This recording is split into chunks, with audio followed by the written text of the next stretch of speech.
That'll make a change. Always a change. Evening, folks. Thanks for coming in. We're actually bang on time for once. I was just saying to Jennifer, we are bang on time. So we've Jennifer tonight from our USA team. We hope everybody's safe and well. And thanks for coming in, as I say. Tonight, Jennifer is going to be talking about, there's many prisons all over the world, many famous prisons, UK included. America's got a lot of them. But there's one prison that's always stuck out in my mind.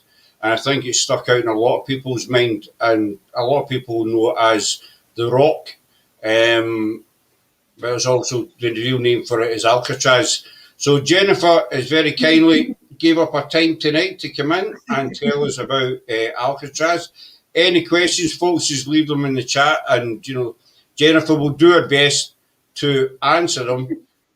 So tonight's live is going to be mostly Jennifer talking. No, she's over there. I know. I've been doing this every 7 months and I still can't get this bit right. Do you know what I mean? You think I'd learn, but however. But Sarah's here anyway. She's a strange one. You keep your eye on Sarah. She might ask some dubious questions. But we love Sarah. Just a word of warning before Jennifer starts, people. I'm doing the clicky of the buttons tonight.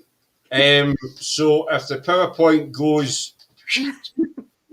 It's all on me. But I have had a quick lesson on how to work the PowerPoint. So fingers crossed for Jennifer's sake and for yours, obviously, that I get it right. But Andy's here, Carol's here, and Kirsty's here as well. So without further, was it a Jew? Is it? I found it further a Jew.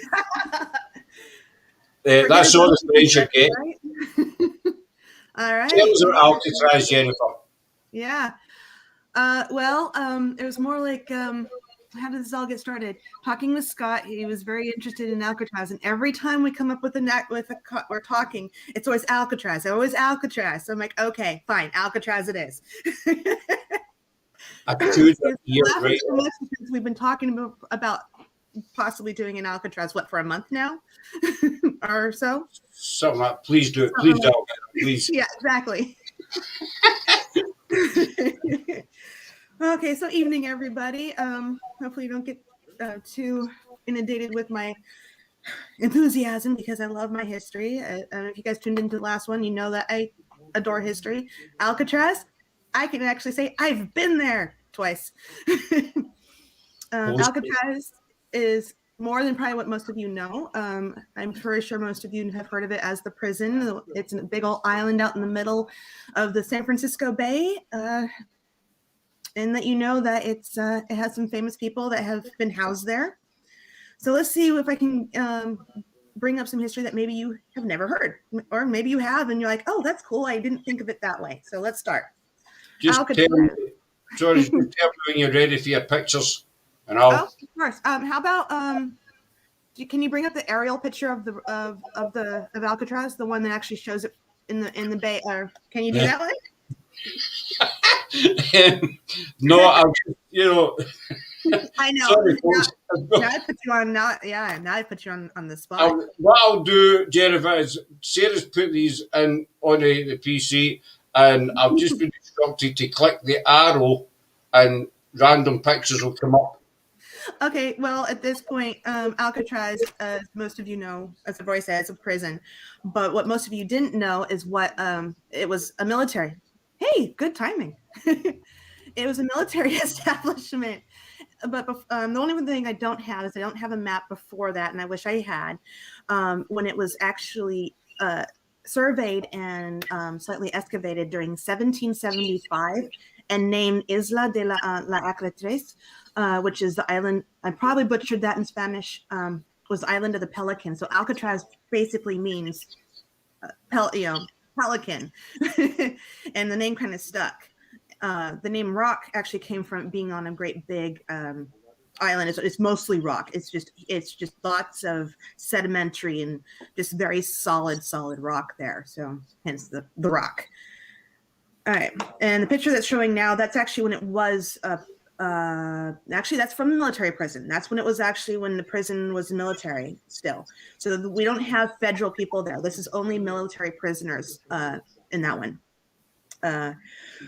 So So from 1775, and we're going to jump all the way to 1934 is when it became a federal prison.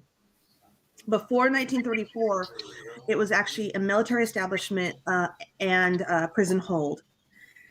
During that time was very controversial because in 1849, it was the island was actually purchased by the government, and that's when the government started putting in its military barracks. The basic needs. It had a prison cell, a place for the warden, a place for families. Excuse me. And it was an army detachment because we didn't have a lot of the other military as we know it today there, but it was mostly army. And the controversial part of it was in 1861 or so, they took 19 Hopi Indians from the Arizona territory and held them prisoner there for starting riots in Arizona before Arizona became a state. So they actually held Native Americans for protesting on what was they considered their land. Were actually held on Alcatraz. So they were one of the first prisoners that were on Alcatraz when it was a military establishment. So that makes it kind of creepy that we have that kind of history, and it kind of makes me ashamed that we have that kind of history, but history nonetheless. But we also, during that time, housed Americans there who decided that they were going to fight in the Philippines in the Filipino conflict.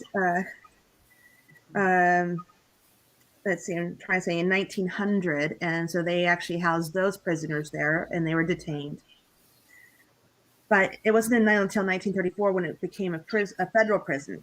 And it was only ran as a federal prison from 1934 to 1963. Excuse me. My job, I have to answer the phone a lot. My other job, so I'm a little bit hoarse. I do apologize. So is that the aerial picture you're talking about, Jennifer? I'm sorry, which one? Is that the aerial one you were talking about? This is the military one. This is the military model. This is the model of what it looked like when it was a military establishment. The aerial one, which I know you have on your thing, is actually how it looks today. There we go. Boom. There it is. That's Alcatraz today. And San Francisco's in the background with the Bay Bridge. So, yeah. It's huge. Did you know that there's let's see if I have that in the wrong spot. Of course I do.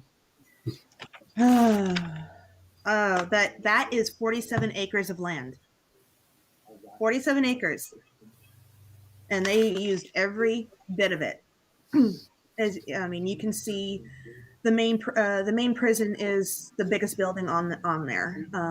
The warden's house, and we're on the side. The electricity, everybody else, all the workshops were on the outside of the island. On the very part of that, you can see the lighthouse, which was apparently supposed to be the very first lighthouse in California, and supposedly on the West Coast. I'm not sure if that's true. It's in dispute. I've heard that it can't be the first lighthouse since they had other wooden structures up and down the coastline of the United States. Okay, it's in debate, but this might be the very first concrete lighthouse. Carol's asking, did it have a landing strip? It did not have a landing strip for airplanes. It had a helipad eventually. The helipad wasn't introduced until way later, but the only way to get there was by boat. And it was, I forgot how many minutes, hours, I forgot how. It was a lengthy boat ride because most of them would actually go from what they call Pier 33, between Pier 1 and Pier 33. They would travel from San Francisco, the prisoners, to the only dock, which you can actually see in this photo, the only dock that exists on the island, and that's where they would offload offload people. Mind you, they may have had another dock at another time, but right now that's the only dock in existence. See. Oh, Sarah, is it still used as a prison today, or is it just for tourists? No, it is not a prison today. It is only a tourist asphyxiation. It's actually a national park, believe it or not. It was turned into a national park. When was that? In the 70s. It became a national park in the 70s. It didn't have their first public people weren't allowed on the island until 1973. So it's definitely had a long history of people coming and going. Sorry, Kirsty's love to hear about Al Capone. I know you're going to cover Al Capone. I can, if they want to guide this, I can bounce anyway. I don't mind if I go backwards and forwards in history. There's so much. So if we want to go to Al Capone, sure, let's go to Al Capone. Now, I don't mind. Al Capone, as was stated in the last live that we did, he was at the Eastern State Penitentiary for a long time. And he came to Alcatraz not because of doing anything completely bad again, though they think he did. They can't prove it. They feel that he had ties to the outside world, and if they put him on Alcatraz, he had more limited access to do his under dealings and stuff. So to Alcatraz he came, and he thought he could get off of Alcatraz, and he quoted to a guard that Alcatraz had finally licked him. In other words, he was beat. He let Alcatraz get. He got beat by Alcatraz, and he couldn't escape it. He wanted to. There was rumor, mind you, it can't be proven, that Al Capone loved to play the banjo. And while he was there and being so famous anyway, as to the guards, supposedly they let him play his banjo in the showers, away from the other prisoners, in fear, or they quote him saying that he feared the prisoners would try to wreck his banjo and take it away from him. Mind you, there's no proof of that ever happening, but that is what the claim is. There is a famous picture of his cell, which I'm not sure. I've not seen all the pictures that we've got here. As I say, I'm kind of controlling this PowerPoint, so we might get a picture of the cell. That's actually arriving. That's when you're arriving from San Francisco to the Rock.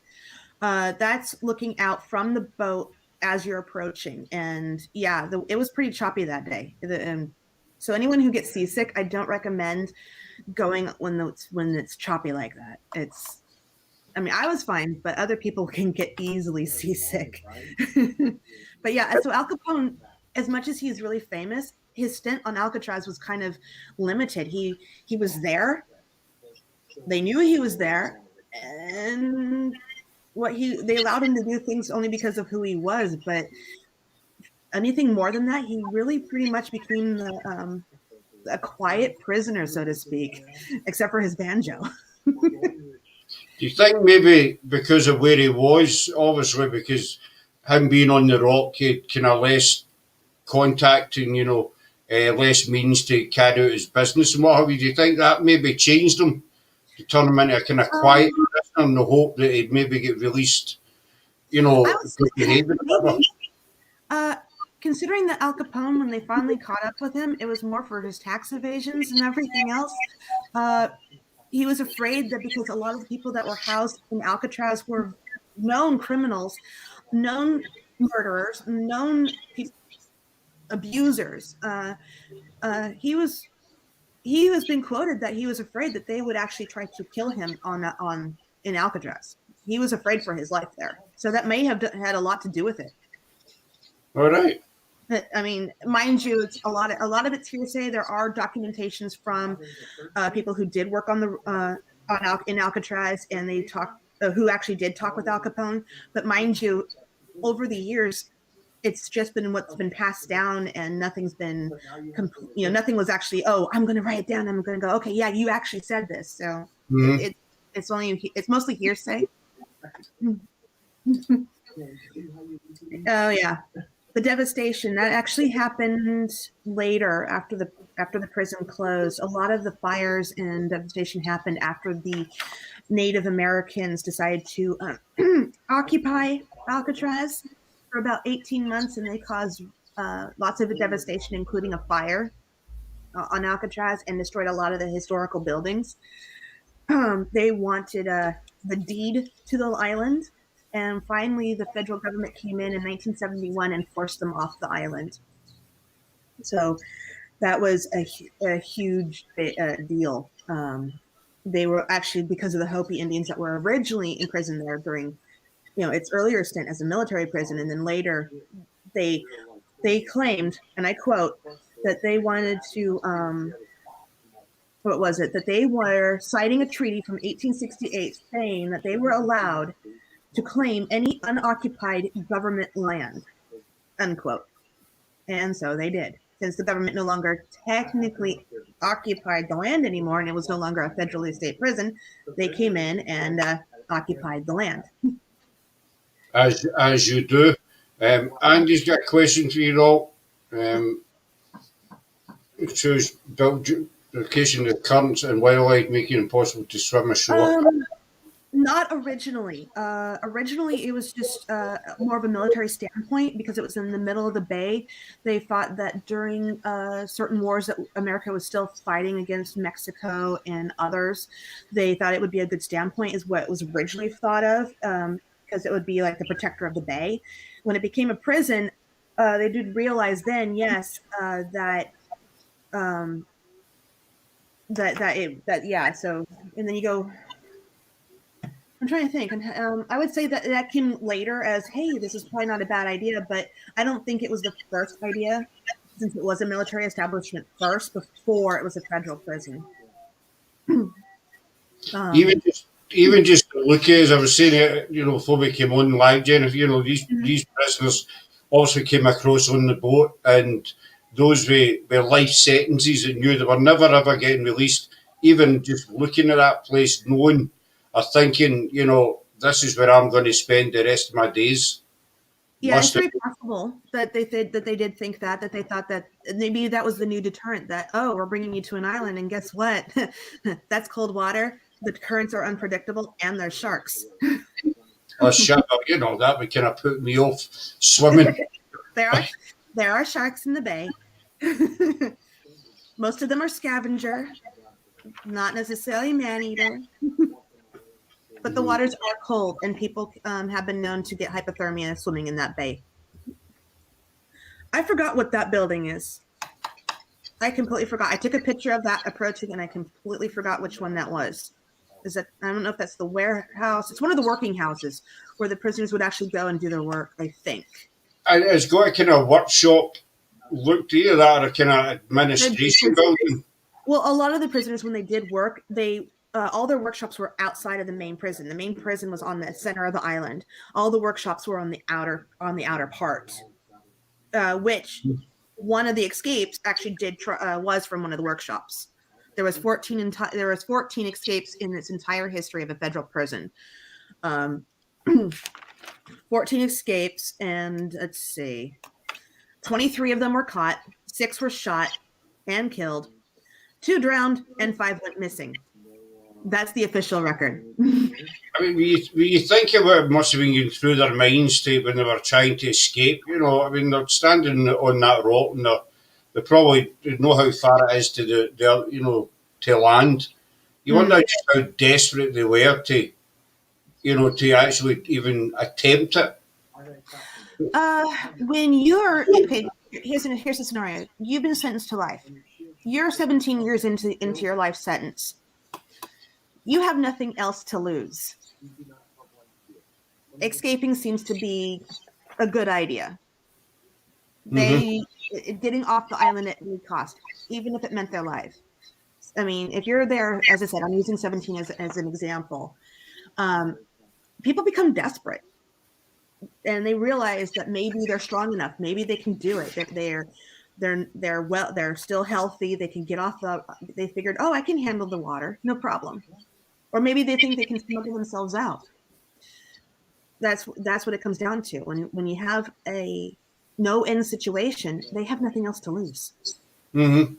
It's maybe smuggle yourself out in a supply boat or, whatever they were called. Obviously, boats were quite regular coming over with, with food and whatever. Well, So maybe the idea I could maybe sneak onto one of these boats and. That's what a couple of them were, that some of them thought that they could sneak out in the laundry or sneak out with during the repair cruise, except for the famous escape attempt, which is what the movie is based off of, Escape from Alcatraz, where they built themselves their own raft and ended up in the water.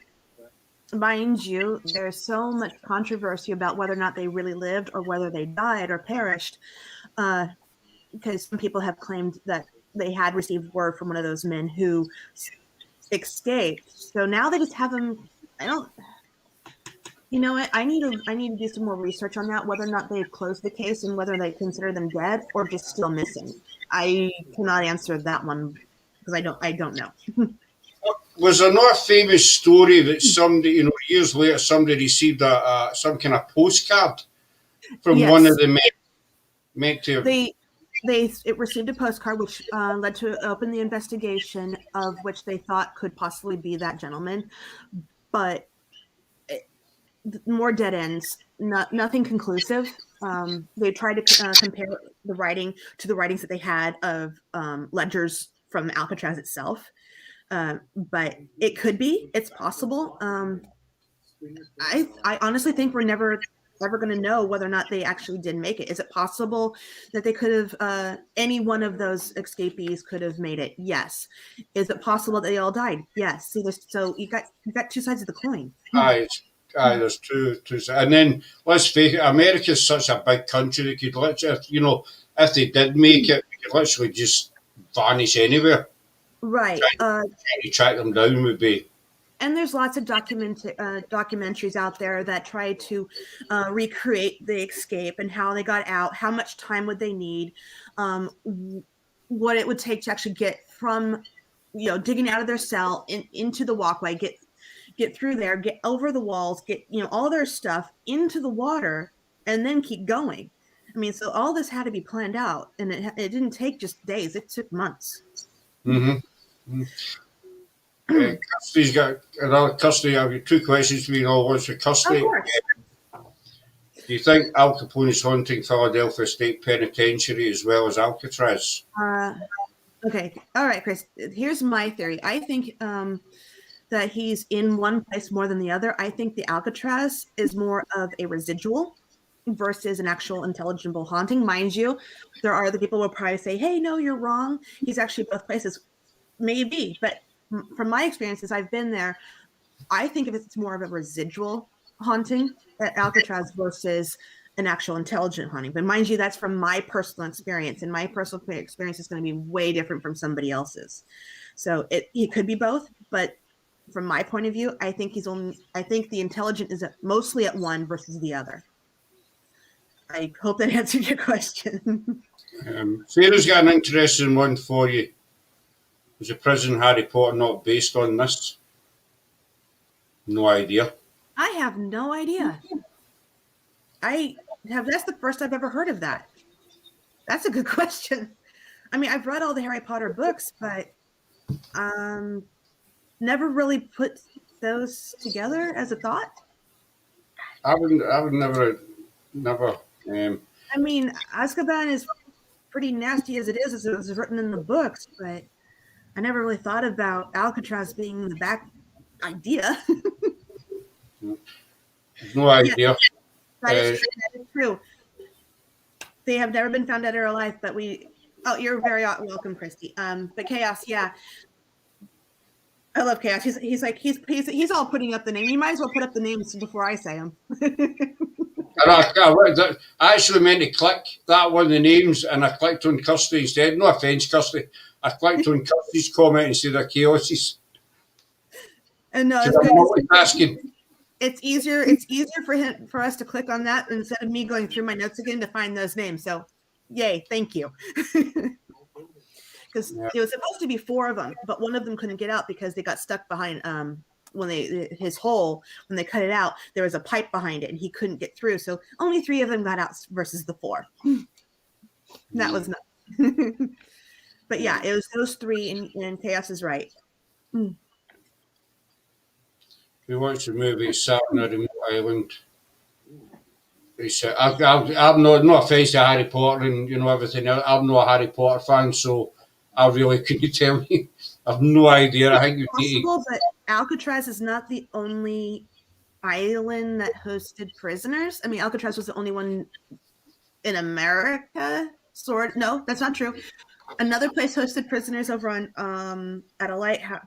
What is with lighthouses? I swear, it's a lighthouse on this island. There's not, and then there's another one that held prisoners over near New York, but it was a smaller island, not even like Alcatraz at all. Anyway, it is possible. I don't know. I'm gonna have to rewatch the movie again. Mind you, the movie is going to take more liberty than the book, so we'll see. I'm gonna have to rewatch. That's an awesome question. Harry Potter and Alcatraz. Alcatraz, Azkaban. I don't know. Now she's got me thinking. I'm like, dang. Oh, but yeah. Well, we'll find that out for you, Sarah, and we'll get back to you on that in a future live. Yeah, because I'm not. I am not sure about that answer. That was not part of my research. Where did you see you threw me a something cut ball or something like that? Oh, completely. The oldest one is still alive would be like 93 years old now. Between 93 and 97 years of age, yes, he would. If he was still alive, you are correct. They think, well, that's the other part of that theory. They're not sure if they went towards San Francisco because they found some stuff there's another island in San Francisco called Angel Island, of which they did find remnants of stuff that they thought came from Alcatraz. Yeah, that's one of the old workhouses. Is it possible they were picked up? Maybe, I know I've heard a story as well, I don't know if it's true, but obviously they were on an island, but I've heard that there was a story that there was actually a boat waiting for them somewhere on the water. It wouldn't be unthinkable. This is probably the most well-planned escape from a federal prison. It took months, so I wouldn't be surprised if they did have somebody on the outside that was waiting for them or knew that they were planning on doing that. But no one's talking. No one's saying anything. So it's all speculation. Oh, but that would add an interesting piece to the puzzle now, wouldn't it?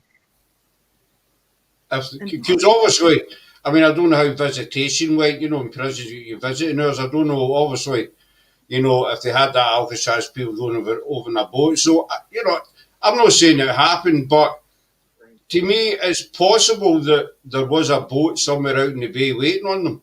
That is one of the theories. That was one of the theories, that they actually made it to an actual boat waiting for them, and they didn't actually go all the way to land on their makeshift raft. That is a very good possibility and not a bad idea of planning. Once again, these guys were very methodical. They thought exactly how to get out. There are pictures I gave you of that prison cell that has the hole that they came through and the walkway. That's just the lighthouse. I will get to the those are the showers. Those are the showers that you actually start your tour in when you go there. I don't know if they still are, but in 2014, when you got to the island, you went to the showers because every new prisoner who came in was stripped naked, deloused, showered, and sent to their prison cells. So you get to start where they start. All right, so that's actual showers. Those are actual showers, yeah. You think about how many. If you think about how many people they think that one room's seen over all the years. This is where they said that they can hear the banjo. This is where the paranormal tie-in is of Al Capone's banjo possibly being, people have heard the banjo play. in this here. So, well, I haven't heard the banjo play there, but I will say those showers are creepy. I did not like being in those showers at all. It just gave me this bad juju vibe. I wanted to get out of the showers and into the next room as quickly as possible. I did not like it. I like that. A juju vibe.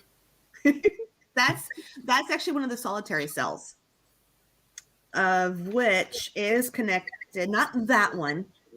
One of the solitary cells is actually reported to be haunted by a prisoner who supposedly died in solitary, but I cannot find actual documentation that he did in fact die in solitary, because we had another prisoner that died near solitary, which is cell black in cell 14D, who was found strangled.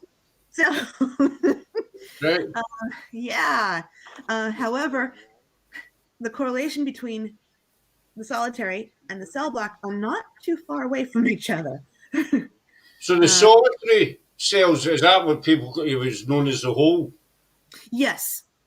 This is all the hole. So what you have is it's two doors. You have the main door that slides shut, and then you have another door past that makes it all dark. So there's no lights. There's nothing except for that. What's covered on that ground is what was the only hole that they could go to the restroom in. And I take it they wouldn't have had a bed or anything. It was just Nope. floor. Just floor. They had ventilation, floor, and they were served food through a slot in the door. Sometimes they got some sunlight coming through. Like, this is a flash. I took a flash so that you could actually see it. I tried taking one before without the flash. Yeah, forget it. Not happening. Not happening. It is dark, and they do allow, or at least not right now, but they do allow people to go into that room to feel like it, and they close you in for a good minute. Mind you, you're with other people, so you're not alone, but you're in there for a minute in the dark.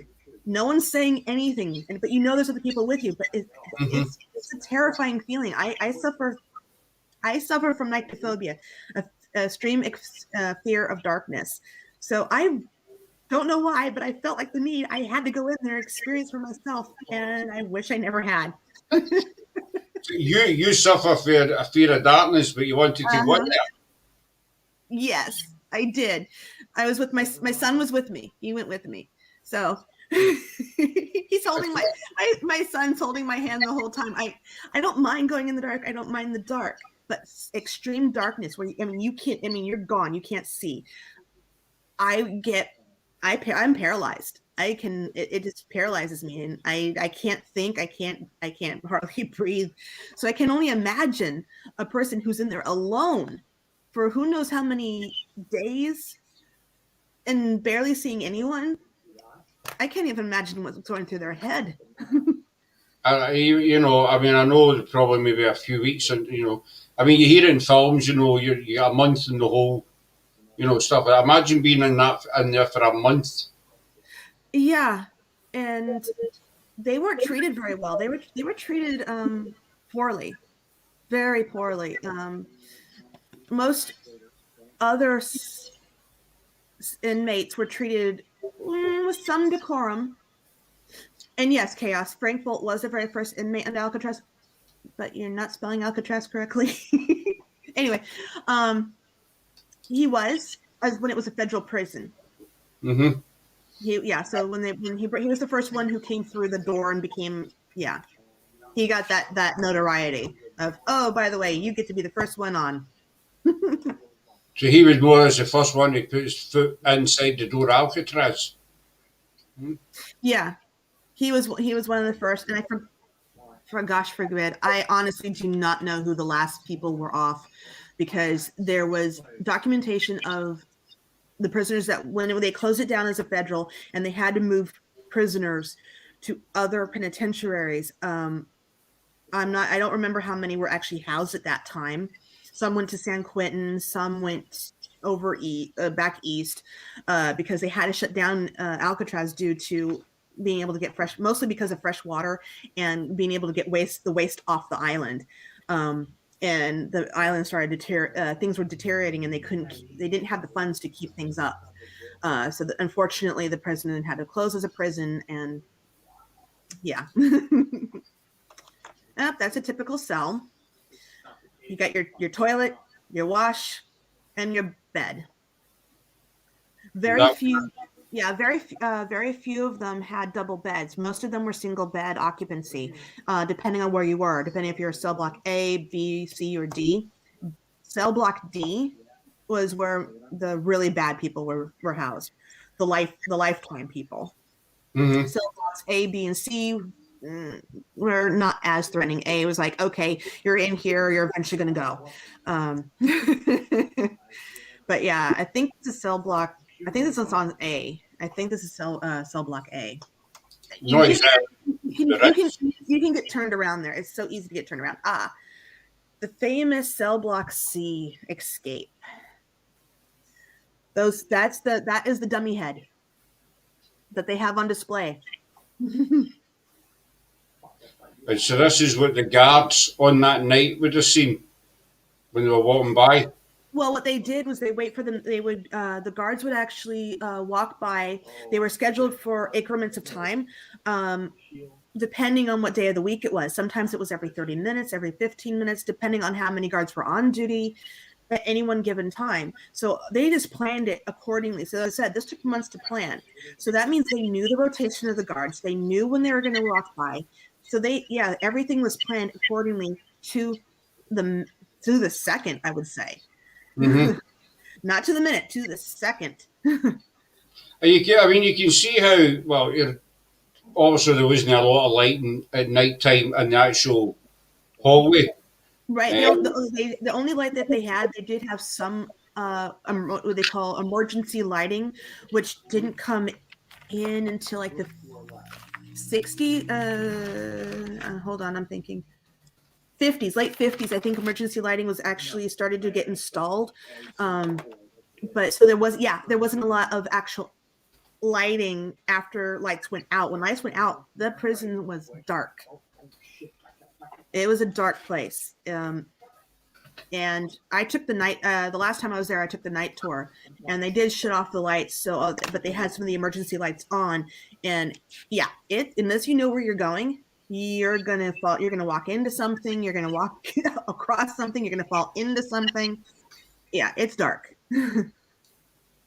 So that was how they fooled the guards. Oh, and that's the. I take it this is good. That's the hole that they've been able to preserve the holes. Actually, all 4 holes are preserved. And of course, the 4th hole is the one where the guy couldn't get out because they didn't realize that there was a pipe behind it. But yeah, so that's what they squeezed through. I mean, I could probably get through it, maybe, but you gotta squeeze through that thing. I mean, imagine, how that guy must have felt, as in, he's done all that work, to dig, and, he's obviously his expectations are quite high because they've spent so long planning it. Mm-hmm. And to actually try and get through the hole and discover, I'm not getting out of here. Right. And the theory was that their 4th companion who was supposed to be with them, they didn't hesitate a thought. I think they may, if I was them, I probably would have thought, I'm sorry, you can't get through. We got to go. Bye. And, because as I said, everything was planned to the second. They had to be a certain place at a certain time each time because they had to get outside too. And outside they had guards because guns were not allowed inside the prison cell block. They had a different, I wish I had a picture for that, which I do on my other computer. Guns were up high and they had a walkway. So guns were not allowed down in the cell block. So they had to use other means to subdue prisoners. The rubber bullets. The only during the riot, that is where they opened fire. But when they opened fire from above down into the riot itself. But yeah, it was common practice not to have guns in the cell blocks itself. So the guards were walking with asps and whatever else they had on them at that time. That's the hospital. The hospital, yes, is as creepy as it looks. I am not going to lie. It's a creepy place, and I didn't want to be out there any longer than I wanted to. It was, yeah, let's just put it that way. It was creepy. I would imagine that they've seen a lot of business. It did, because that's where the Birdman of Alcatraz spent almost the last of his days. Not complete the last of his days, but he spent majority of his last parts of Alcatraz in the hospital. He didn't come to Alcatraz until 1942. He was there for 17 years. 17 years at Alcatraz. That's probably why I have 17 stuck in my head. He was 6 years in segregation in D block. He was 11 years in the prison hospital. So he was segregated because he was known to, I guess, injure other prisoners and cause problems. So he spent a peaceful. He was not, he was the Birdman of Alcatraz. Blah blah blah. Stroud. He was a murderer. That's why he was in prison in the first place. Before he came to Alcatraz, they allowed him to have birds at the other penitentiary. When he came to Alcatraz, he was still he was still crazy. He was still dangerous, and they figured that was the best place for him. Was, hey, let's put him on Alcatraz. He's not going anywhere. We can keep a better eye on him. So, with him being there, his health began to deteriorate. And that's why he ended up in the hospital, because he was also on suicide watch. He actually tried to take his life several times while he was at Alcatraz. So they put them up in that's why he spent the last 11 years up in the prison hospital. And he was transferred to Missouri in 1959, and that's where he died. He died in 1963, but not in Alcatraz. He did, yeah. Oh, that's the hallway where the prisoners escaped through. But mind you, that light was put there so that people could see the hallway. So when those prisoners escaped, there was no light in those hallways. It was pitch dark. So that the light was just put there for safety reasons, tour reasons, and so that people can see, hey, here's what the hallway looks like. I actually clicked on that picture too soon because you were still talking about the Birdman. Oh, you're fine. You're fine. That's okay. I can hop all over the place. Alcatraz has so much history. A lot of it, unfortunately, has been mixed up. So the idea is to try to straighten it out. It's got bits and pieces like it's been getting straightened out. Yeah. That's D block. There's D block is 3 tiers high. So the highest cell, and then you have the next cell, and then yeah. So that's the third highest cells. It's all brown. So the top part is just air, is ventilation. So yeah, so you have prisoners 3 tiers high. No nets. I noticed there's no nets or anything. No nets. No. So, there's no nets. No. Probably one of the easiest way to get rid of a rival would have been just to throw them over the railing. The wood. The only thing about that is that D block was heavily watched more than any other cell block. So therefore, causing when the prisoners were let out and when they could go out and eat or when they went out for exercise, D block prisoners were highly watched.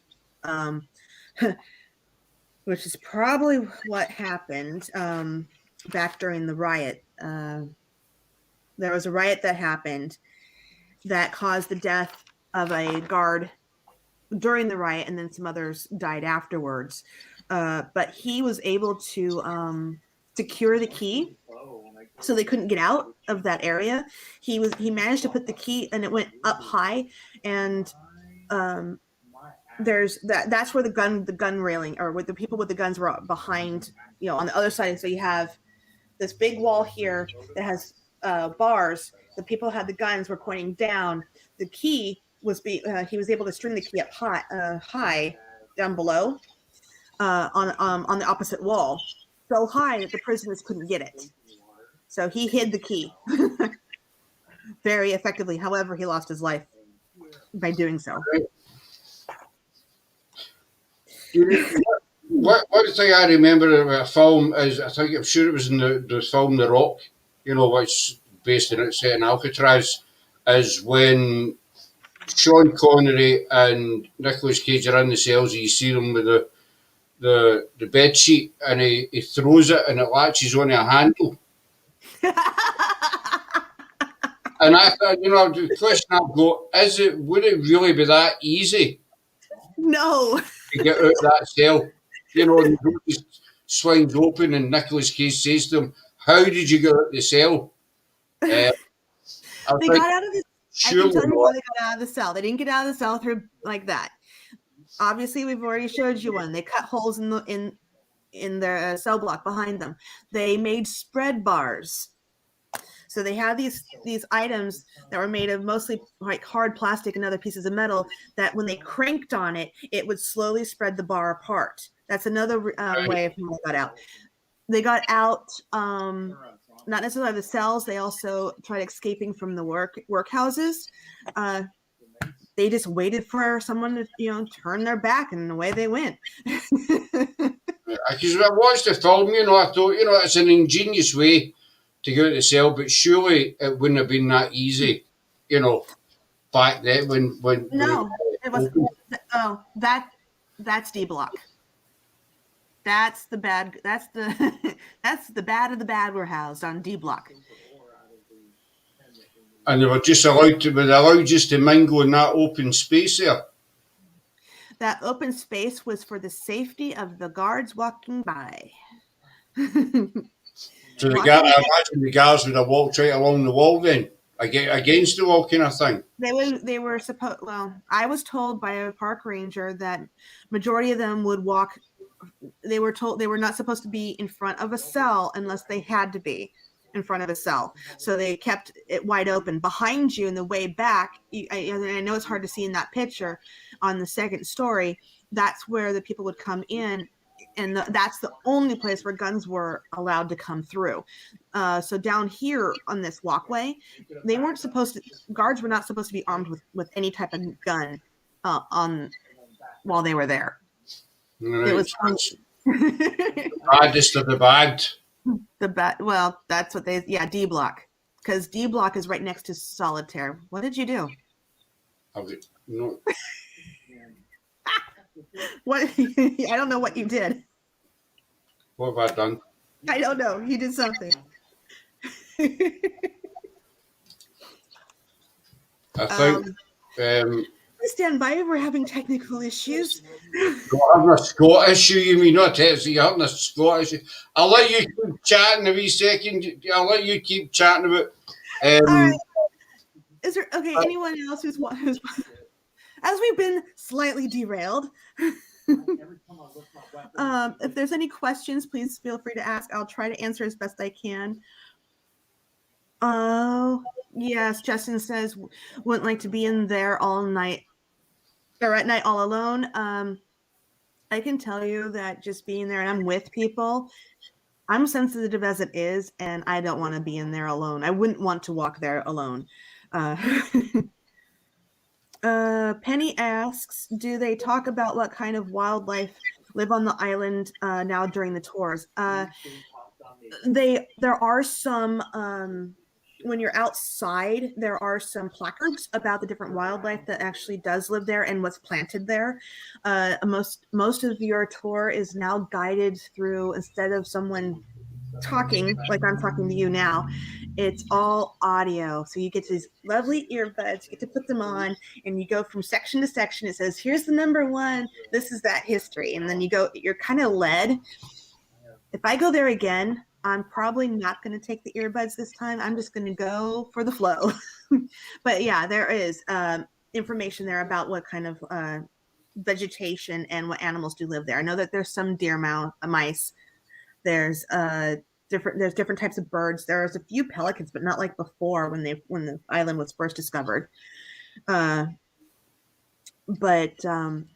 You can ask the park rangers any questions. There are park rangers scattered through the island while you're doing tours, and if that is a question you wish to ask them, I'm sure they'll be willing to answer.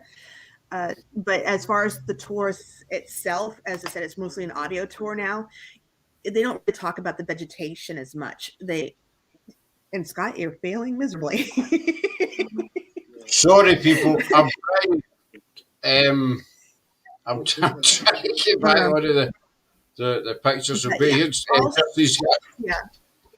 What ghosts are most active, says Justin.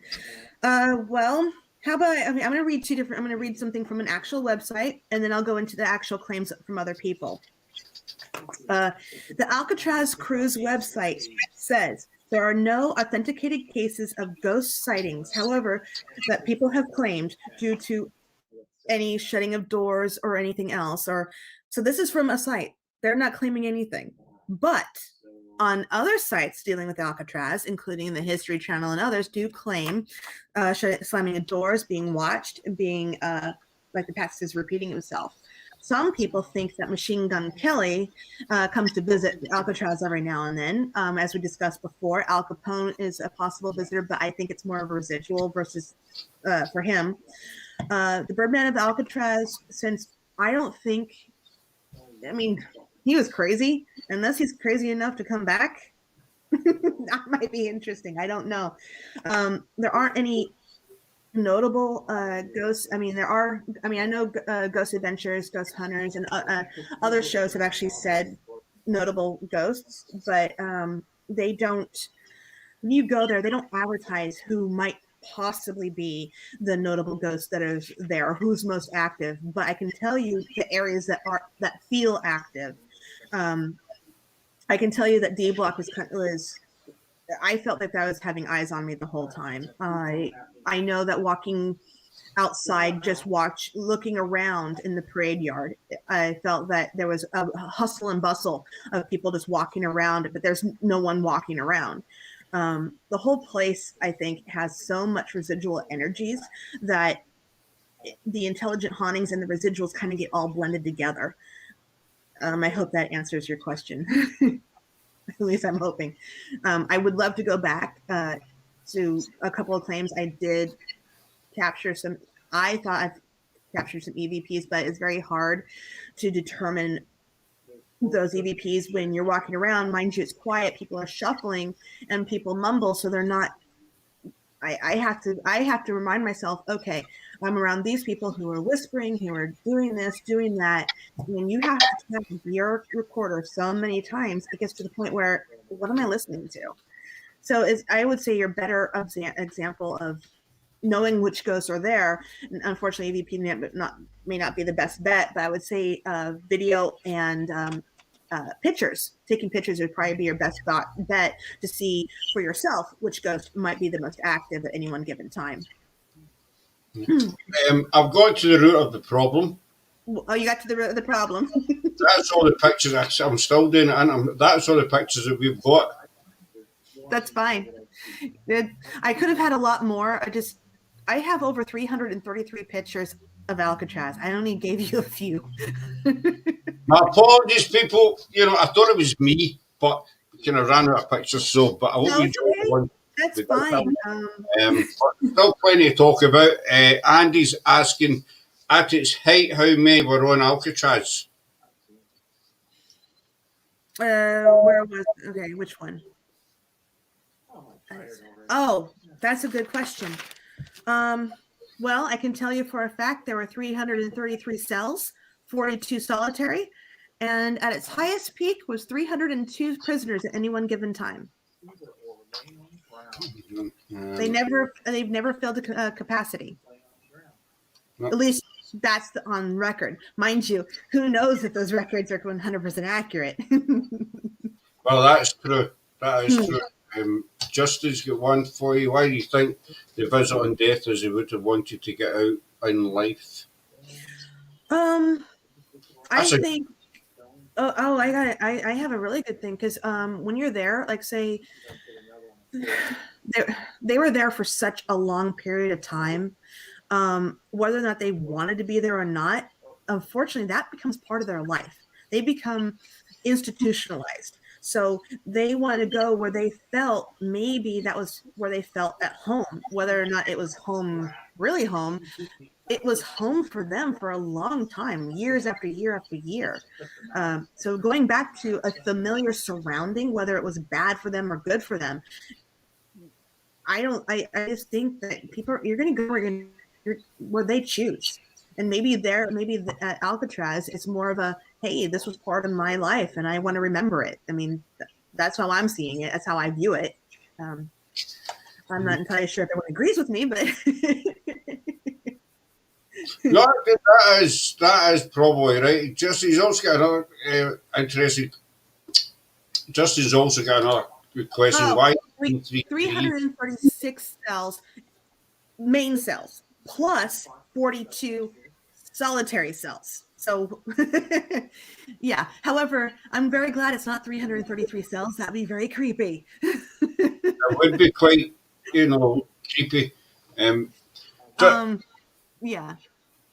Remind you, there's only so much room on Alcatraz. When it was a military prison, they had less cells, so of course they built more cells and made it bigger to house more criminals, so to speak. Why they chose only 336 main cells and had only 42 solitary cells, I could not answer that question. It might have to do with everything with how the building was and what they could do by code. I don't know what the building codes and regulations were during that time period, but I would say that has a lot to do with it. I think of a prisoner is going to sound kind of silly, but I take it there were prisoners that led a kind of peaceful life in Alcatraz. Some did. They came there for no more than just robberies, a sprint of robberies. So they came there, did their time, and then they left. So for them, it was like easy. It was an easy time on the rock. Unlike the Birdman of Alcatraz, Robert Strout, he was crazy. He did not have an easy time when he was there. Al Capone, he was threatened. Machine Gun Kelly, I don't think he cared. No, I think, like say Al Capone, I think he would have been seen as a target because, you see in a lot of movies, a lot of prison movies, if somebody can take down the big guy, then they become the big guy. Okay. Right. So, yeah, with that being said, with all the ghosts being said, there are so many investigations that have happened at Alcatraz, so many inconclusive findings, because it's different for everyone. So one person or one team or a TV show will go there and film, and they get completely different evidence than another TV show that goes there. It's not uncommon, because what might be meant for one group of people may not be meant for the next group that comes through. Mind you, here's my disclaimer. Here's my disclaimer. The paranormal, that's why I love it. It's a constant not knowing everything about it, because we're constantly learning from it. We're constantly finding out about it.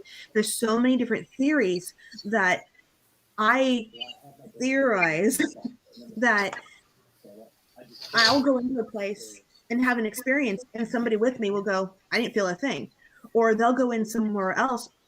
We're in the same, say Alcatraz, since we're talking about Alcatraz. I'll feel something, say on D block. They won't feel anything, and then they'll feel something up in the hospital.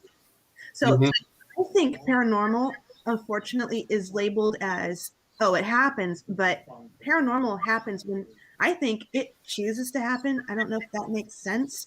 It's not that it chooses to happen. I mean, it's another. I am It's, not making sense. I'm trying to make sense, and I'm stumbling on my own words. I think I get what you mean, Jennifer. It's just a spirit will talk to you when they feel like it. You know, like Yeah. Alcatraz, you could walk into like D block, and there could be 20 spirits, murderers hanging about, But if they don't want to talk to you, then you'll not pick anything up. They just don't want to know you. Yeah, there's that. Basically, that's the way I see it. If a spirit wants to talk to you, then they will do something so you can't pick them up. If they're not in the mood to speak, basically, Well, then right, and then if a person's not susceptible, I believe that they're going to go, okay, I don't want to talk to you, or oh, you might be fun. I'm going to poke at you. So who knows what these spirits, these entities are going to do? They're going to choose to do what you want. However, this is where I'm going to digress back to residual. Now, residual, you have no control over. It happens sometimes to people, sometimes it doesn't happen at all. But that just happens when it happens. I don't think. I mean, yeah. I mean, the past can repeat at any one given time. What was it? He passed away a few years ago. Dang it, what is his name? Stephen Hawkins, believed that the past and the present are constantly overlapping each other. So, mm-hmm. So if that is true, then the past is overlapping the present, and now would the same be true if the present was overlapping into the past? That's kind of a creepy thought. That's kind of messed up though. But residual energy, nobody's got any control. It's like a videotape playing. Nobody's got any control. It just, it'll just play when it plays, basically. Right. That's what basically residual energy is. Just to skip off the paranormal stuff, Andy's asked, do you think in the future Alcatraz will ever be used again? Sure. Do you have over $1 million? In order for it to be used again, first of all, it has to be brought up to way major codes. All the buildings would have to be either demolished, reset, and you have to have lots of money. But in a futuristic, say, I don't know, Mad Max kind of world, yeah, I can see it happening if the whole world were to go crumbling and they need a place to store somebody. The cell doors still shut; they still work. So if they need to use it, sure. Will they use it? No, at least not in our immediate future, not in my lifetime. And if they did use it, would the crime rate drop? No. If criminals knew that the Rock was reopened for business, basically. I would think it'd be more of a better. I think it'd make better criminal, as in not wanting to go there. Wouldn't that be? Because think about it that way. If it's a deterrent, that means either our police officers, our criminologists, and everybody else would have to be smarter, and because as our criminals are getting smarter not to go there. Does that make sense? Anyway, I'll nod my head. Well, think of it this way. Well, yeah, I mean, you have a prison that was well built, really well built. But because over time it has deteriorated and has only received funding after it became a historical landmark. Once that funding started coming in, they've been able to do preservation, hence why the cell block doors can still slam shut. And believe me, those things are flippin' loud. That's one of the examples. And you go on the tour, actually near the end of the tour, they do open and close them. They show them, and it is so loud and so deafening. So you have to remember, these people who are housed there, they're probably not talking at that time when the cell blocks are being closed. So everyone who's on the tour stays quiet, and those doors, when they slam, oh my gosh, it echoes throughout the entire building. Even when they open, there's no mistaking that sound. It's deafening. But they work, and the reason why they work is because they're on a mechanism that they're all on the same mechanism. They can be opened individually with a key, but the mechanism was so well devised that they slide all open. And because of the funding that they received, they were able to restore that mechanism, and the mechanism still works. Right. Kind of sticking with the paranormal, but not executions. I know the death penalty in America has been kind of up and down. It was kicked out and then it was reinstated, and some states have it, some states don't have it, etc. Correct. Was there ever any executions at Alcatraz? Okay, the only executions that happened at Alcatraz was during 1946, when 6 prisoners were reportedly shot during the riot. That was the only reported execution styles that happened on Alcatraz. Now, there are rumors and there are some written documents that other prisoners had been executed because they were trying to escape. But as far as otherwise, executions did not take place on Alcatraz. If they were sentenced to Alcatraz, they were sentenced for life, not for death. So there was no capital. Not on Alcatraz. No, if capital punishment would be carried out in California in one of the other prisons, not on Alcatraz. They did not have they didn't have the electricity. Well, they couldn't do it. The electricity was all being generated in. The water was all being generated in. So that would just be one more thing that they couldn't afford to do on the Alcatraz. So the only form of execution that I've been made aware of is the people who died during the riot and the people who died during attempts to escape.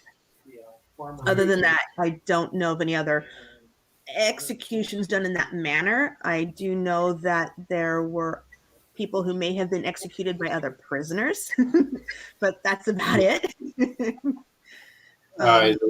Like the one I talked about earlier, cell block 14D, they found him strangled.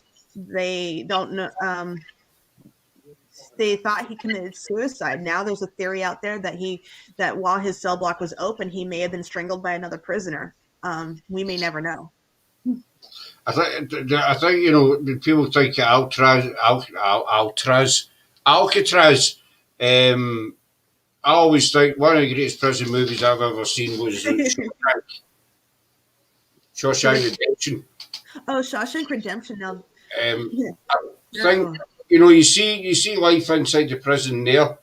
Do you think it would have been something similar in Alcatraz, like the lifestyle? Yes, I would think there would be I would see there's a lot of similarities reflected in the movie of Shawshank Redemption that you see pictures of Alcatraz. Like you saw that old picture of the guard standing in, mind you, that was military guards, but that's not too far from the federal guards standing like that. They were in uniform. They were watching the prisoners. They had extreme schedules. And Shawshank Redemption does show that extremeness of coming in completely naked, deloused, and sent to your cell. So that is not uncommon for most penitentiaries of the time. Did you try?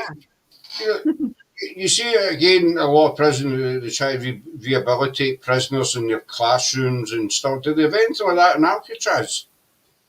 I don't know if they have those events anymore. I know that you can schedule events and they can be expensive. I know that you can schedule spending the night there, but you have to put in for a lottery. But of course, right now it's closed and we can't go there. I want to go back. But if you are a TV crew and you have good standing and you have $10,000 or more to spend, guess what? You can rent the entire island. The whole place. No. What I meant was. I know. I digressed. Like I said, in Shawshank, you see them, they're learning stuff, and do you think they would have like classrooms in Alcatraz where they would try and prepare prisoners for getting back out into society, or was it just a case of you come here, you do your time, and if you're released, fair enough? Hold on. Someone is actually knocking on my door, and I think my door is locked. I won't get in then. Oh no, it's open. Oh, it's my daughter. Hi, sweetie. Anyway, so digressing, saying hi to family and a granddaughter. Hello. But yeah, you mean to reintegrate? Wait, or for reintegrating the prisoners? The prisoners to kind of get them ready for Um, entering back into society, or was it just a case of they do their time and then cheerio? There's a prison library. There was places that they could, I guess, learn skills. And rehabilitation was, I think, case to case base. Alcatraz was not necessarily made for rehabilitation itself. It was there to, hey, you did something really bad, and you're here. Here's your skill. Learn this, and if you get a chance for parole, maybe you get a job on the outside. That's about it.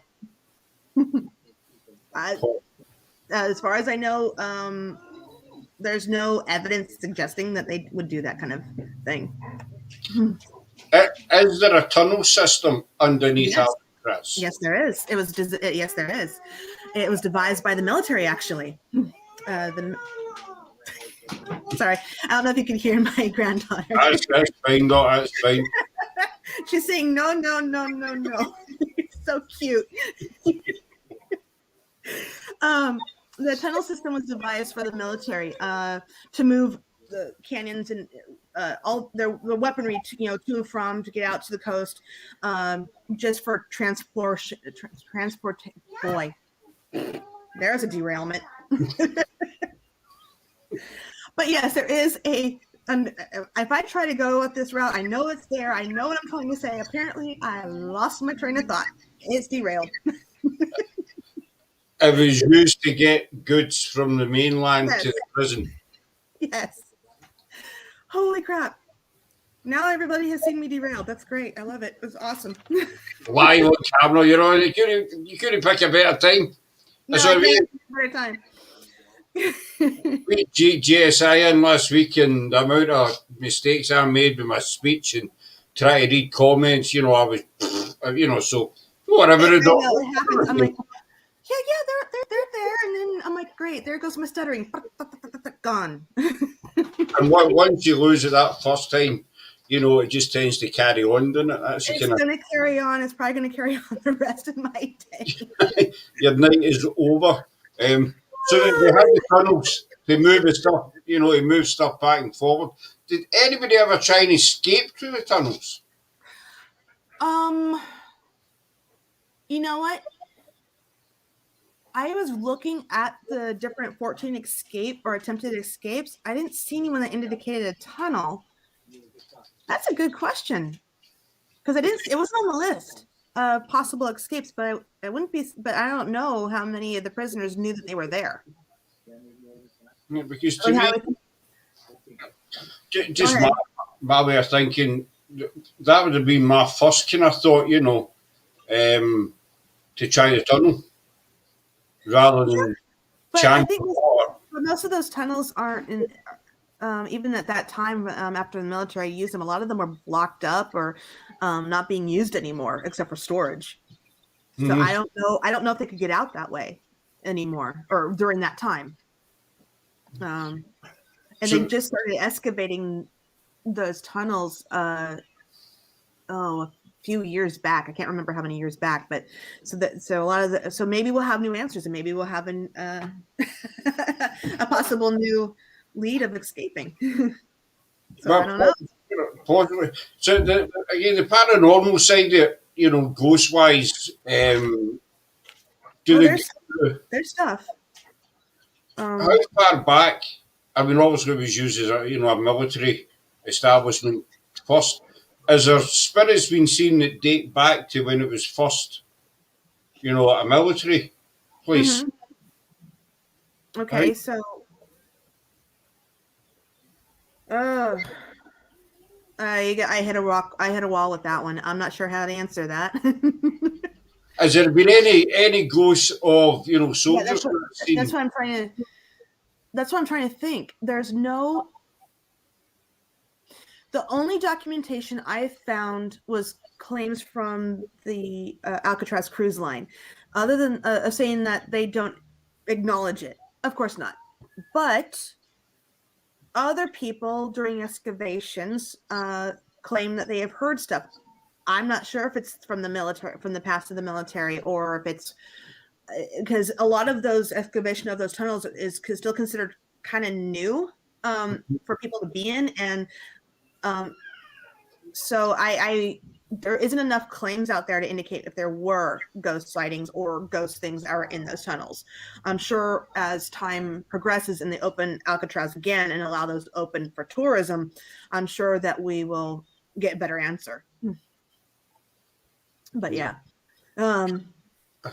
Andy's asking, did the prisoners even know there was tunnels? I'm sure there were a lot of well-educated prisoners on Alcatraz, and I mean very well-educated prisoners. There were people that were there of all walks of life, corrupt bankers, corrupt lawyers. There were very, very smart people that were on Alcatraz. They weren't majority of them were not dumb. So if they knew anything about Alcatraz prior to going to Alcatraz, yes, there's a possibility that they knew those tunnels existed. Other than that, that's all I can answer on that one. So just Steve. Hi, Steve, buddy. Thanks for coming in. So you've been there twice, Jennifer. Twice. Mm-hmm. The first time you went, how does it feel to go to Alcatraz? When you're a pro, I've got at least fly in here.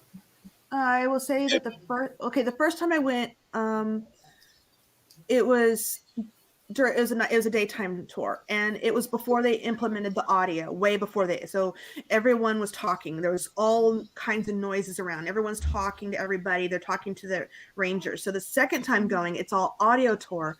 So the audio tour, everything's more quiet. So when you take your earbuds off, it's quiet. So so the first time going there, I didn't really notice much because of all the noise and all the other energy from everybody else. But being there the second time and it being more quiet, I did feel more the second time. I think it has a lot to do with it because they've taken away all that noise pollution. So that allows you to open up and feel, I would say, feel what's around you. Versus before, because before you're paying attention to your person that's leading you around, and you're like listening to every word. Versus the audio tour, which you are doing the tour on your own, listening, and you can take those earbuds on and off anytime you want. So that huge difference on it felt the way it felt the first time, the way it felt the second time. And I will say the second time I did feel a lot more the second time. I think maybe as well, obviously you'd never been before. The first time you've been to Alcatraz, so you're kind of, you're excited and, I'm going to Alcatraz, and when you get onto the island and you're walking about the buildings, you're just trying to take everything in, and you're thinking maybe I'm finally here, and you're thinking how the prisoners must have felt. So you've got all this kind of stuff going on up here, and then with people around you. I didn't even think it was possibly haunted my first time. I didn't even think, it wasn't even a thought in my head that it was possibly haunted the first time I went. Second time, I already knew that there was a possibility. So that's probably why it felt different, because my brain process was different. As you were saying, you're there excited. Oh, look at this, the history stuff. And they weren't selling the ghost stories at that time. When I went the second time, they would talk about those ghost stories. That has a lot to do with it too. So there is a lot of ghost stories from Alcatraz. There are a lot of ghost stories, but a lot of them are hearsay and personal experiences. There are rangers there that have said that they have heard cell doors slammed, but they didn't trigger the mechanism, but they heard them slam. So things like that. Do you think maybe some is for publicity? Publicity? Sure. I think some of it's from publicity. I'm not saying, I'm not obviously. I mean, obviously, I believe the paranormal, and I dare say, Alcatraz is active. I say that the part that's publicity is the part where I like to use the term selling the ghost. When you sell the ghost, that's the publicity stunt. When you don't sell the ghost and you let people get the information for themselves and then they conclude themselves, I think they have a better experience and actually have a more accurate paranormal time, so to speak. But when you sell the ghost, that's all you're hearing. So I heard that. I heard this. So now it's already in your head. And now you're wondering, am I going to hear those stories? Am I going to see what that person said? So it's already implanted into your head of a subconscious back here in the back of your head that you already have it planted there. So when you sell the ghost, it's not that everyone's affected by it. Not everyone is affected by the sell the ghost mechanism. But a lot of people are. And that's fine. You know what? It leads to either they're going to believe or they're not going to believe. And you know what? I don't think selling the ghost at Alcatraz is a bad thing because they don't really jack their prices up because of it. So yay. I mean, it's not places like Alcatraz. If they don't, I mean, that's the best way I can say it. It's when a place sells the ghost and they jack up the prices because of other known things or other things have happened to other people. All of a sudden, those prices now go up. And Alcatraz, since it's an actual historical. It's not just a historical site, but it's actually a park run by the National Park System. So you have all that to consider, and so they can't. It would not behoove them to sell the ghost. I know exactly what you mean. It's the same as a lot of places over here. Like Edinburgh Castle, Hampton Court, Tower of London, places like that. I mean, they've got a lot of paranormal stories come out of there. But their prices stay basically the same. I've been to Hampton Court and Tower quite a few times, and the prices always stayed the same, even though you've got the stories about Henry VIII, Anne Boleyn, blah blah blah.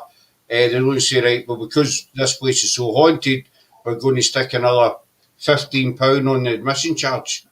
The charge just stays That's nice. It does. Also, it jumps up year by year a wee bit, but no like wolf way up. So I'd imagine Alcatraz is just along the same lines. It's still a tourist attraction that has to be maintained. Staff have to be paid, but they don't, charge crazy prices because you might hear Al Capone playing his banjo. Right. Well, the only crazy prices are the ones when you try to get on the list for a paranormal investigation, and to get on the list, you have to actually fill out a pace of. Well, it was, mind you, I haven't looked recently, but before I want to say 3 or 4 years ago, you'd have to fill out paperwork, indicate who you are, what you do, are you part of a team, and all that stuff, and then you have to put down a deposit to put yourself in. So you may or may not get picked for that experience. And while you're there, the rangers are, they're supposed to be there too. So I don't know how conclusive or inconclusive it would be of an experience. I just know that it is a lot of money. You think it'd be better if you just kind of went over on the boat, somebody took you over on the boat and says, right, there's a building, we'll see you at 7 a.m. tomorrow morning. There's nobody else here. That would be awesome. Go. That would be completely 100% awesome if they could just go, here, I'm paying say $1,000, to go to spend the night. I would do that. If I had $1,000, I would say, okay, here's my $1,000. Can I take 8 people with me? That 8 people can now split up the $1,000, and then it would be worth the trip. That's it. Maybe, as I say, some guy just takes you over and he sits in he doesn't leave you in the island. He doesn't just abandon you in the island. He maybe sits at the dock saying, I'm sitting here in the boat all night in case anything happens. But there's the keys. knock yourself out, basically. No. That would be awesome. But unfortunately, there's a lot of places on the island that are considered hazardous. So they have to be careful with where you go, which is why I guess that's why when you do those kind of investigations, they have you sign a waiver. But no, it's a fascinating place. I've got one more question, Jennifer, before we wrap it up. I know you might not know the answer, but I'm going to ask you anyway. Ask away. The film The Rock, right, with late Sean Connery and Nicolas Cage, right? I think millions of people have seen it. Was it actually filmed in Alcatraz? Parts of it was. Parts of it. I don't know. I know it's got nothing to do with paranormal and stuff. It's just, I thought, I'm going to ask you that. They did go. They did actually go there. They did tour the Alcatraz. They got a feel for it, so that they understood when they made the movie, what's expected. So parts of it, not all of it, but some of it was actually filmed there just for the aesthetics part of Alcatraz itself. I mean, it's similar to the Winchester Mystery House movie. Same thing. They did film. Were allowed to film part of it at the house, but the rest of it was all done on a soundstage. So. But I think the part at the end was probably filmed in Alcatraz when Nicolas Cage lights the flare, and it's showing you only the planes are coming in. But that's nothing to do with the paranormal. I had to ask you that, though, because it's a film. It's good. I mean, if you go to the website when it talks about that movie, there are some trivial things that talk about where they actually filmed on Alcatraz for that movie. It was not a lot of it, but they did film some parts of it there. I love the movie. I've seen it. I don't know many times. I've watched it and I still watch it again. It's great. Here, we're gonna film a movie, and we don't have to say we're not breaking out of the prison. We're trying to break in. We're trying to break into Alcatraz. I think it's amazing when it's Nicolas Cage. Alcatraz is just. I would just say, just being there. The next time I go, I'm not gonna have the audio. I'm gonna tell them, nope, keep your audio tour to yourself. I don't need it again. There's plaques everywhere, so you can actually read the plaques. You don't have to necessarily listen to the audio. I want to experience it without something buzzing in my ears. I want to be I just want to be there and then kind of hang back and just take as many pictures as I possibly can. And I know you're allowed to take photographs, but you're allowed to film inside. You can film, yeah. You can film. They actually have as long as you are not doing anything destructive, you can record audio. You can do video. You can take pictures as much as you want. I did not find any place that said do not take pictures or film. So that's good. How far away are you from Alcatraz? From me? Oh, I'm on a good day 2.5 hours. So it's not too far then? No, that's not too far. 2.5 hours. Well, that depends on traffic. I could probably get there in less than 2 hours. It depends on time of day. But that's just getting to the pier. Once you get to the pier, that's when the wait begins, and then you have to wait for the boat. Then the boat takes you over there. That's good to know, though. But I do recommend anybody traveling rewind. When they lift the ability to go there to tour it again, they recommend that you get your tickets ahead of time. There's no guarantee that you're going to get tickets the day of. It's better to purchase them and plan your trip ahead of time. And I do recommend the night tour. The night tour is a whole different experience than the day tour. It's really pretty during the day, but night, because a lot of the lights a lot of lights are turned off. It's just more ominous feeling. I think you're getting a feel for the prison of how it was versus during the day, because during the day there's so many people there during the day, but night tours are limited. They don't have as many people on the night tour, so you have less people. I think I would go for the night tour. I mean, I know the paranormal, there's no clock on it, ghosts don't clock on at 9 at night and clock off at 7 in the morning. But I think going at night time, with, as you say, the atmosphere of the place, it's different. Well, I think you would experience the real thing going at night. Now, their first tour starts about when the sun starts going down is when the first night tour starts. But you can stay there until the last boat leaves. So you don't for the night tour slot. So because they have one tour and there's people, when you get there, there's already people there who are getting ready to leave, but they don't necessarily have to leave when the boat arrives. But everybody has to leave when the last boat's getting ready to go.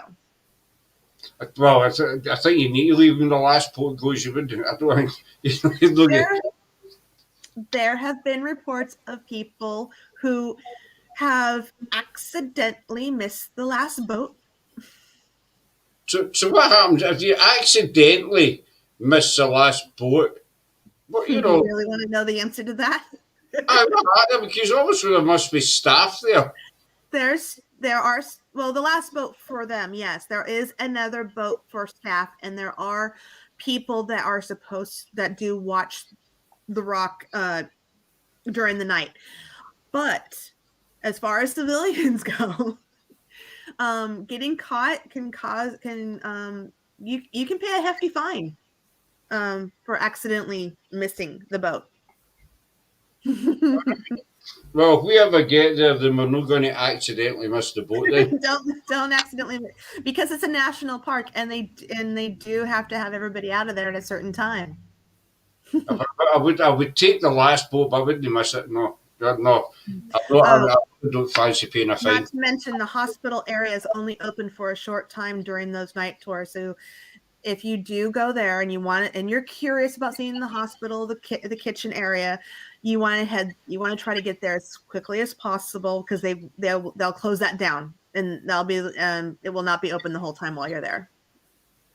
All right, that's good to know. We're hoping to get over at some point. Obviously, join up with yourself, Matt, and whoever. We're hoping to get over there, but that's for the future. I mean, but thanks very much for tonight, though. It's been absolutely. I've been fascinated. Alcatraz is something that's fascinated me for years, and I know I've been pestering you for about 4 or 5 weeks or something to do Alcatraz. So you've been pestering. You're like, Alcatraz, do Alcatraz. No, let's do Alcatraz. Okay, there's so much about Alcatraz. There's so much history. What I gave here, even the paranormal connection, there's so much, and all I know is that the stories and the paranormal seem to match.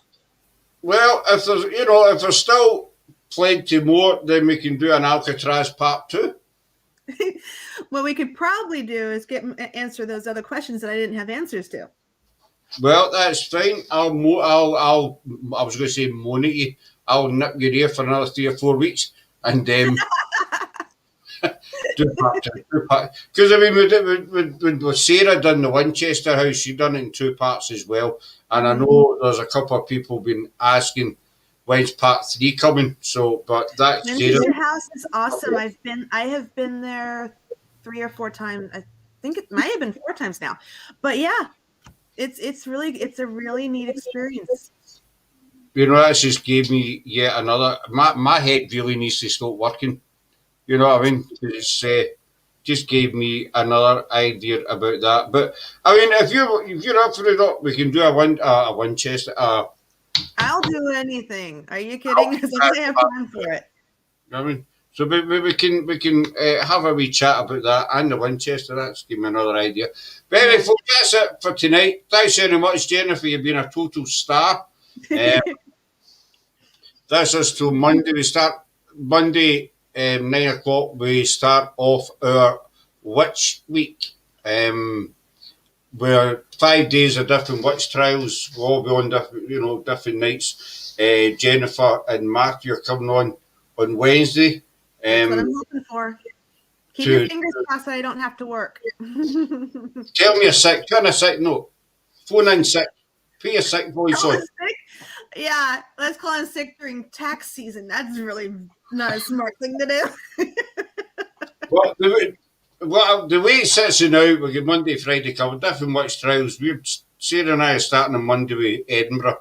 And so we're looking forward to that. So that's on Monday. So thanks very much for coming in, people. And stay safe wherever you are. And hopefully we'll see you all again on Monday. So thanks again, Jennifer. Also, I'll keep a hold of you just now. But bye, everybody. Thanks very much. Bye. Bye.